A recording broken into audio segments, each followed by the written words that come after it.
प्रदेश के बलिया से आ रही है, जहां देश में लोकसभा सभा चुनाव 2024 का शुरू है। 4 चरण का मतदान भी हो चुका है। बलिया की बात करें तो 7वें चरण में 1 जून को मतदाता मतदान करेंगे। वहीं पूर्वांचल में दिग्गजों का दौरा शुरू है। रविवार को मध्य प्रदेश के सीएम डॉक्टर मोहन यादव बलिया संसदीय क्षेत्र के बैरिया विधानसभा अंतर्गत दुबे छपरा इंटर कॉलेज के मैदान पहुंचे, जहां नाम लिए बिना विपक्षी दलों को रावण जैसे घमंडी के साथ तुलना कर डाला।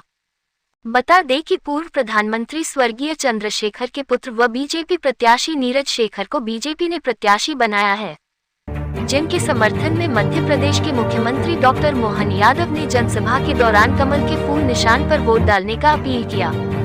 वहीं विपक्षी दलों यानी INDI गठबंधन का नाम लिए बिना कटाक्ष करते हुए कहा कि समाज के सभी वर्गों का साथ लेकर के इस धंध्या राव इतिहास भगवान राम से जोड़ते हैं, लेकिन ये कांग्रेस वाले लोग तथाकथित उस वोट की मानसिकता के आधार पर भगवान राम की संस्कृति को मिटाने में लग गए।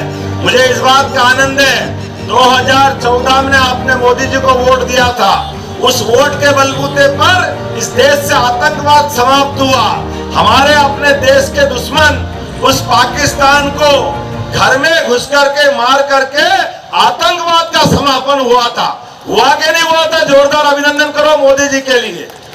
पहली बार ऐसा हुआ कि देश के दुश्मन को देश की सेनाओं ने उनके घर में घुसकर मारने का हिम्मत दिखाई। वो दुनिया के तीसरे देश में हम शामिल हुए।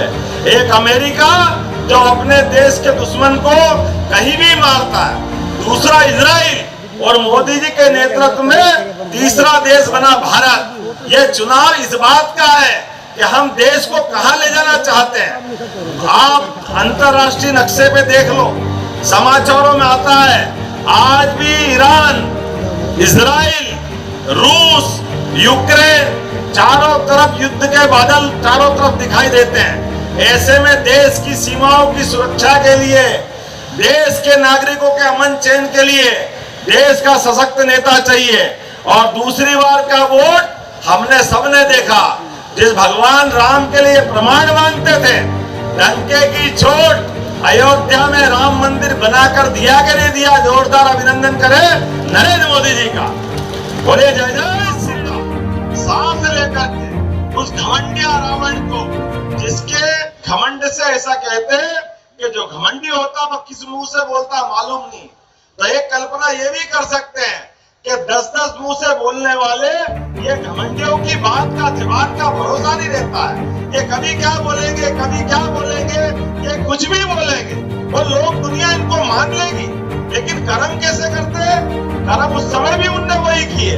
इतनी बड़ी समृद्धि लेकर के पैदा होने वाला व्यक्ति, जिसकी पूरी लंका सोने की थी, जिसके जीवन काल में कोई कमी नहीं थी। कमी तो वही थी जो नियत की कमी है, नीति की कमी है। और उस काल में भी ये नकली लोग जैसे आज भी घूम रहे हैं, वो नकली साधु बन के आया था माता सीता का अपहरण करने के लिए। आप याद रखना मेरी बात को, ये आज भी नकली घूम रहे हैं, इनको भूलना मत। उस काल और इस काल में कोई अंतर नहीं है। इनकी हिम्मत नहीं होती असली रूप में आकर के वोट मांगने की। वो उस समय भी गलती कर दी समाज के माध्यम से। माता सीता ने कि लक्ष्मण रेखा खींची थी भाई लक्ष्मण ने, माता से कहा था माता इस रेखा के बाहर मत आना, लेकिन समाज भोला होता है। ऐसी सीता माता भी भोली थी, वो झांसे में आ गई। अरे सामने भिखारी नहीं है, साधु है, लेकिन नकली साधु था। उसने अपना कर्म दिखाया। ये तो माता भिक्षा देने गई और उनने अपना कर्म करते हुए अपहरण करके लिया। मुझे इस बात की प्रसन्नता है, समाज साथ देता है। उस घमंडी रावण को भगवान राम ने लंका पार करके पूरी लंका भी जलाई और रावण का घमंड भी तोड़ा।